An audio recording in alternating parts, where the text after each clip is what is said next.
पिछले एक साल से भारतीय जनता पार्टी के प्रवक्ता, भारतीय जनता पार्टी के नेता प्रेस कॉन्फ्रेंस कर करके बार बार ये आरोप लगा रहे हैं कि दिल्ली में शराब घोटाला हुआ। जो भारतीय जनता पार्टी के प्रवक्ता प्रेस कॉन्फ्रेंस कई महीनों तक लगातार करते रहे, वही प्रेस कॉन्फ्रेंसेस के आरोप उसके बाद सीबीआई और ईडी की चार्जशीट में आ गए। 6 महीने से ज्यादा से सीबीआई और ईडी जांच कर रहे हैं। उन्होंने कुल मिलाकर 500 से ज्यादा अफसर इस तथाकथित शराब घोटाले की जांच में लगाए हैं। तो क्या है ये तथाकथित शराब घोटाला? इस तथाकथित शराब घोटाले में मुख्य रूप से 2 आरोप हैं। पहला आरोप है कि नई शराब नीति बनाने के एवज में शराब कारोबारियों से 100 करोड़ रुपए की रिश्वत या किकबैक लिए गए। ये पहला आरोप है जो भारतीय जनता पार्टी लगाती है और उनके बाद सीबीआई और ईडी ने लगाया है। दूसरा आरोप ये है कि ये 100 करोड़ रुपए जो शराब कारोबारियों से लिए गए उनको आम आदमी पार्टी ने गोवा के चुनाव में लगाया, गोवा के चुनाव में खर्च किया। ये आरोप पिछले एक साल से बार बार भारतीय जनता पार्टी के अलग अलग नेता, अलग अलग प्रवक्ता प्रेस कॉन्फ्रेंस करके सुना रहे हैं। लेकिन कल राउज एवेन्यू कोर्ट ने एक फैसला दिया। 2 लोग जो इस केस में अरेस्टेड थे, राजेश जोशी और गौतम मल्होत्रा, उनको कल राउज एवेन्यू कोर्ट ने जमानत दी और एक 85 पेज का ऑर्डर कल राउज एवेन्यू कोर्ट ने दिया है। दोनों का नाम बताइए। ये जो ऑर्डर कल राउज एवेन्यू कोर्ट ने दिया है, मैं चाहूंगी कि भारतीय जनता पार्टी इस ऑर्डर को पढ़े। मैं चाहूंगी कि जो सारे टीवी चैनल पिछले एक साल से इस तथाकथित घोटाले की रिपोर्ट्स चला रहे हैं, इस ऑर्डर को पढ़ें, क्योंकि कल का ये राउज एवेन्यू कोर्ट का ऑर्डर ये स्पष्ट कर देता है कि 100 करोड़ तो छोड़िए, 30 करोड़ छोड़िए, एक नए पैसे के भ्रष्टाचार का सबूत ईडी और सीबीआई के पास नहीं है। बार बार इस 86 पेज के ऑर्डर में जज सिर्फ एक बात दोहरा रहे हैं कि कोई भी सबूत ईडी ने सामने नहीं रखा है।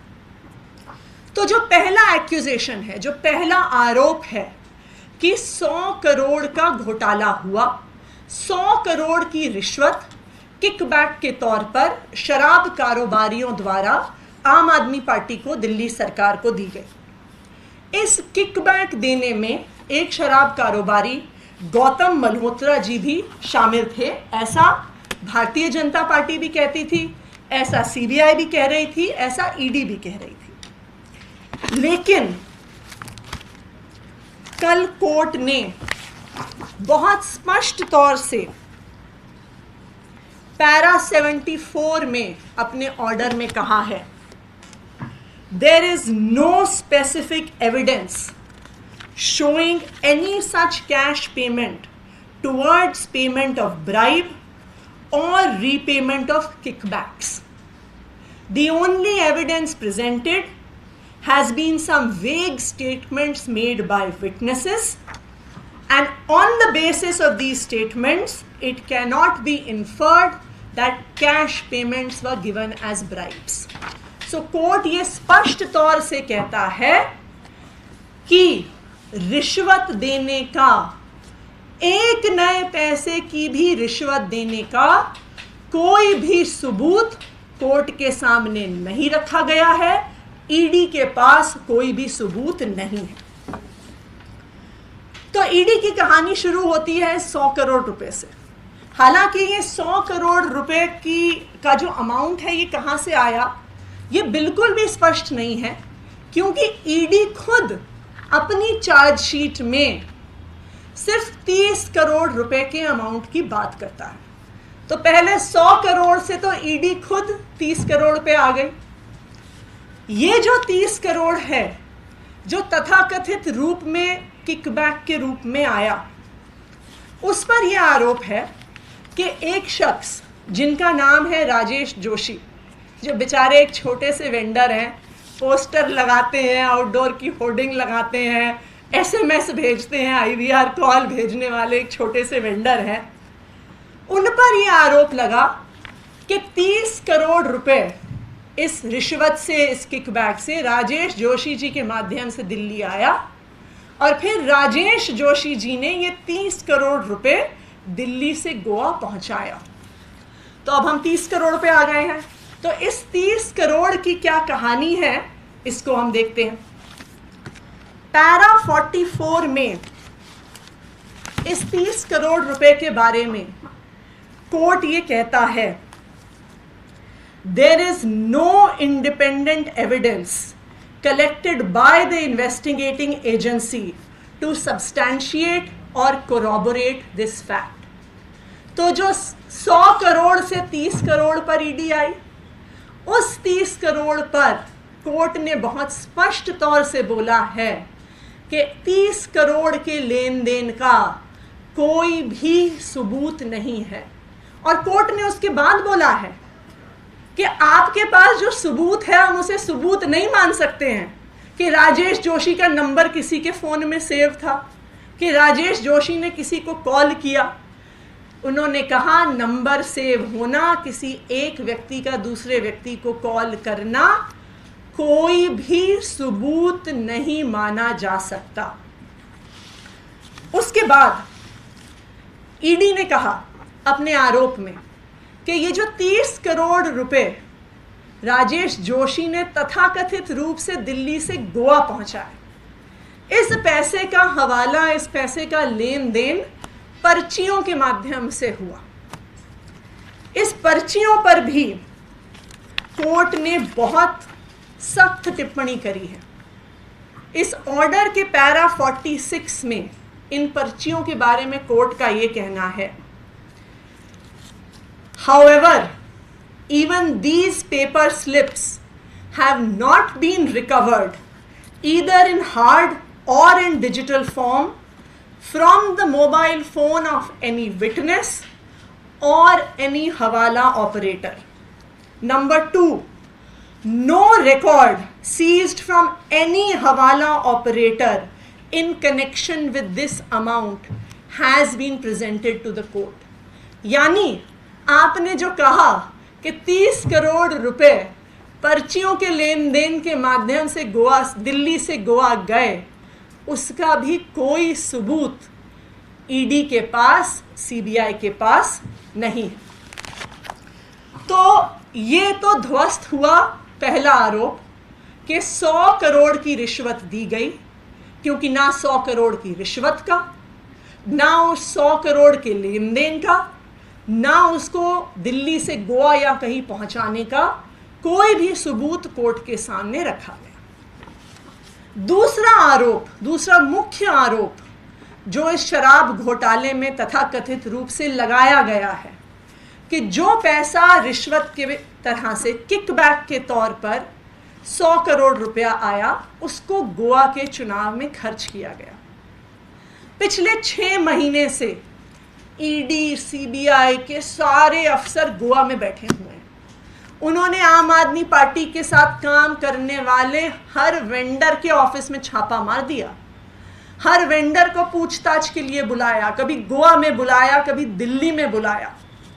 6 महीने की पूछताछ, 6 महीने के रेड, 6 महीने के छापों के बाद जिस ईडी ने 100 करोड़ रुपए के घोटाले का आरोप लगाया, उन्होंने कोर्ट के सामने कहा कि आम आदमी पार्टी ने गोवा के चुनाव में 19 लाख रुपए कैश में खर्च किया है।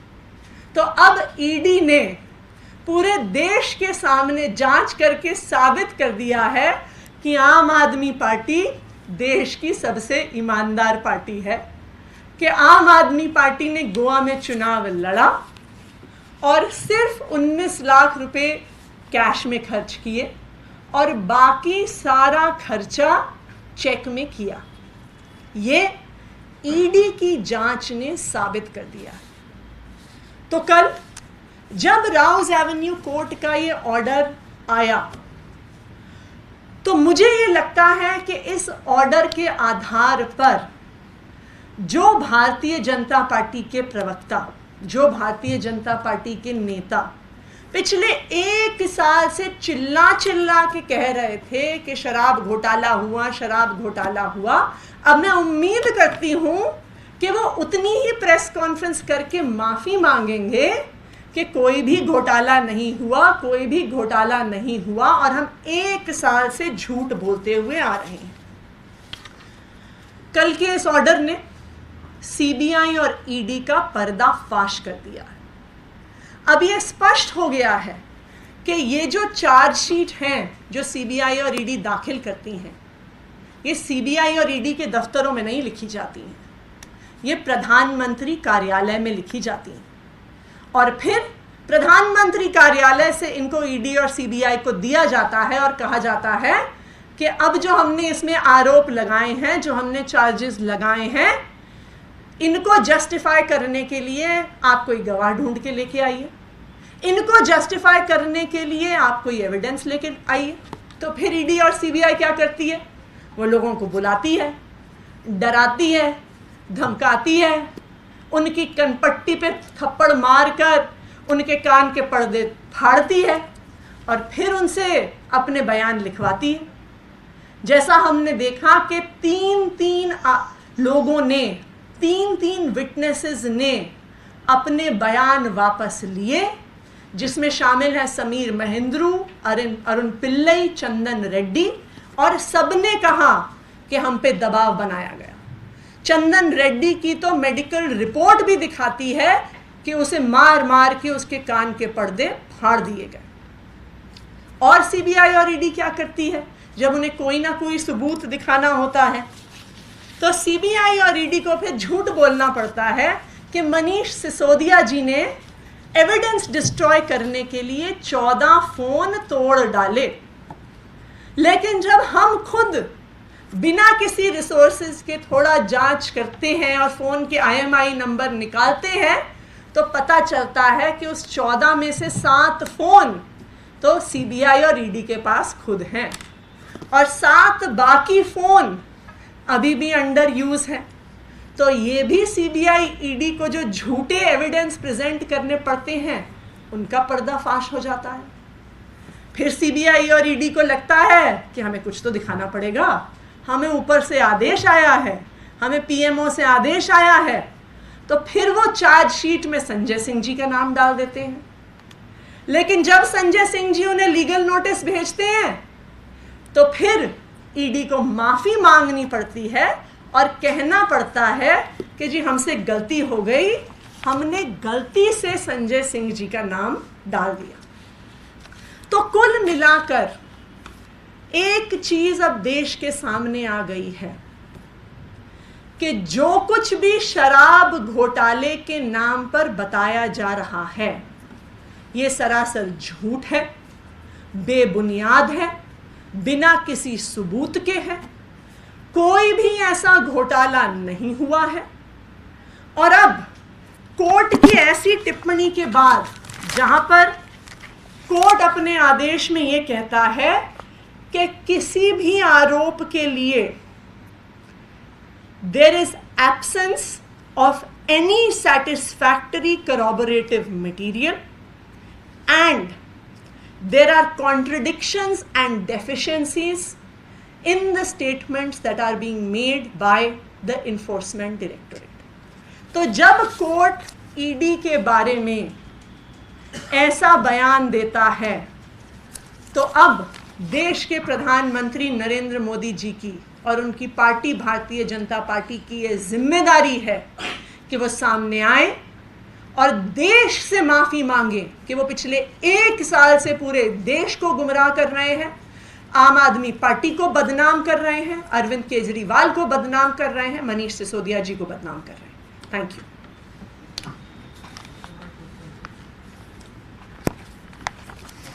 लग रहा है कि चूंकि 2 आरोपियों को इसमें जमानत मिल गई है, तो चूंकि अभी अगली तारीख से सुनवाई होगी, क्या इसको भी आधार बना करके आप आर्ग्यू करेंगे खासकर मनीष सिसोदिया की जमानत के लिए हाईकोर्ट में? देखिए, हम बिल्कुल आर्ग्यू करेंगे, और आज तक चाहे ईडी हो चाहे सीबीआई हो, वो मनीष सिसोदिया जी के खिलाफ कोई भी सबूत कोर्ट में नहीं पेश कर पाई है। लेकिन सीबीआई और ईडी को पीएमओ से आदेश आता है, उस आदेश के आधार पर उन्हें चार्जशीट दायर करनी होती है, उस आदेश के आधार पर उनको कोर्ट में खड़े होकर डिफेंड करना पड़ता है। ये सीबीआई और ईडी की मजबूरी है। लेकिन अब इस कोर्ट के आदेश ने इस तथाकथित शराब घोटाले का पर्दाफाश कर दिया है और पूरे देश को बता दिया है कि कोई भी ऐसा घोटाला नहीं हुआ।